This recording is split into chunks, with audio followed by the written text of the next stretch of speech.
जय श्री झूलेलाल। हिन वक़्तु सिंधी समाज हिकु ॾुखियाई खां पोइ गुज़रे। चवंदा आहिनि ॿारनि जी मिटियूं माइटियूं नथी थियनि। हीअ समाज जी हिन ॾाढी वॾी परेशानी आहे। ॿार 30 साले जा थी चुकिया आहिनि पर उन्हनि जी शादी नथी थियनि।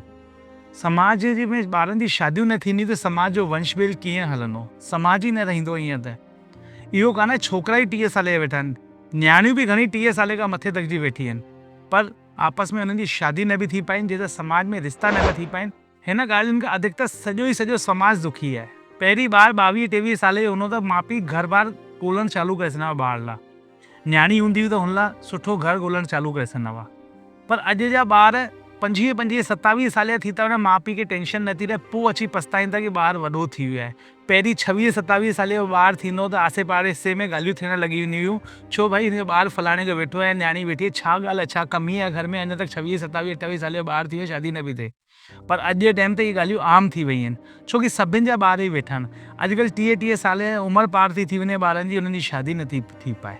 हुनजा बि घणेई कारण आहिनि जंहिं ते मां तव्हांखे ॿुधाइणु थो चाहियां। पहिरीं ॻाल्हि कंदासीं छोकिरे वारनि जी। जॾहिं छोकिरे वारा छटी ॾींदा आहिनि त साम्हूं वारे खे चवंदा आहिनि भाई असांखे कुझु न खपे, छोकिरी घरेलू हुजे।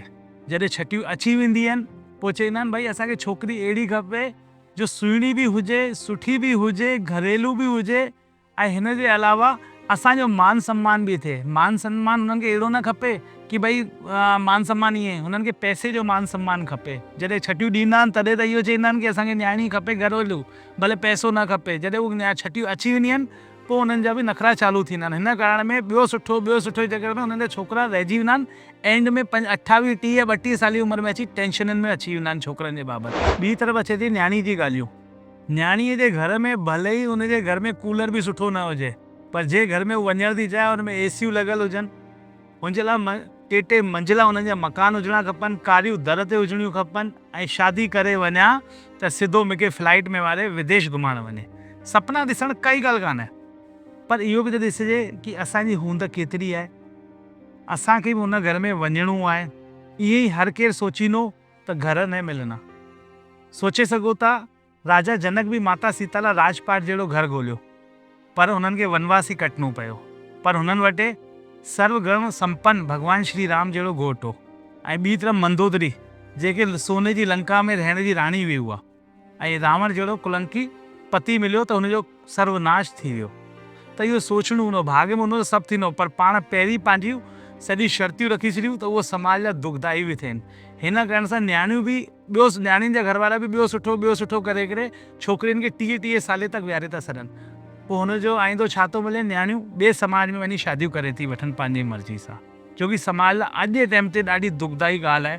समाज मां न्याणियूं ॿाहिरि निकिरी करे पंहिंजी मन मर्ज़ी सां ॿिए समाज में शादी करे थी लाइनि। हुनजो ॾाढो वॾो कारण आहे अॼुकल्ह न्याणियूं पंहिंजे पेरनि ते खड़ी थी करे पंहिंजा धंधो नौकिरी वग़ैरह करनि थियूं, जंहिंखां पोइ पिताजी त पंहिंजे ॿुधनि ई कान थियूं, पंहिंजी पीउ जी त ॿुधनि ई कान थियूं। इहो सभिनि लाइ कान आहे, मोस्ट ऑफ न्याणियूं हाणे इहो थी वियो आहे, हू पंहिंजे हिसाब जा पंहिंजे ऑफिस में या किथे रहण वारे सां गॾु ॿिए समाज वारनि सां गॾु शादी करे थी छॾनि। पर छा पंहिंजे समाज में ॿार खुटिया आहिनि? सभिनि खां वॾो कारण आहे माउ पीउ जॾहिं छोकिरी खे पढ़ाए लिखाए त सुठी ॻाल्हि आहे, न्याणियुनि खे पंहिंजे पेरनि ते खड़ो थियणो खपे।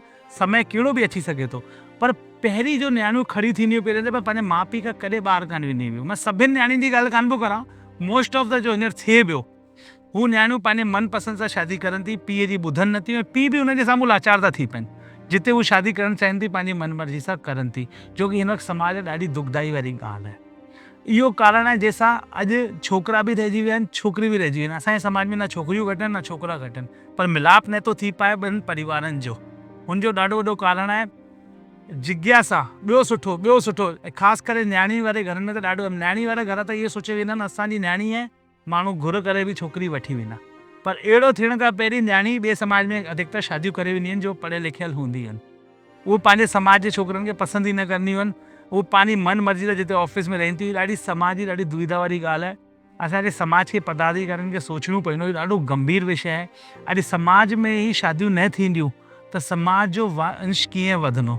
सिंधी समाज त जो हिंदू सिंधी समाज आहे उहो त ख़तमु थींदो वेंदो। ये ॾाढी वॾी गंभीर विषय आहे।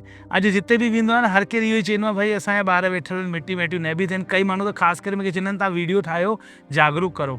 मेन आहे छोकिरे पासनि खां वधीक न्याणी पासनि जी दिक़त थी अचे, छोकी न्याणी पासे वारा जॾहिं हू न्याणी ॾींदा आहिनि त हुननि जी 50 तरह जी फरमाइशूं हूंदियूं आहिनि, पर हुननि खे हीउ सोचणो खपे कि न्याणी तव्हांखे वठणी बि आहे पंहिंजे छोकिरे लाइ, पोइ तव्हां केतिरो दिक़त में ई न आहियो, इहो तव्हांखे सोचणो खपे। जय झूलेलाल। बसि एतिरो ई चवंदुसि साईं झूलेलाल तव्हांखे सद्बुद्धि ॾे। घर खां वधीक लक्षण ॾिसो ॿारनि में, उहो मेन अथव। जय झूलेलाल।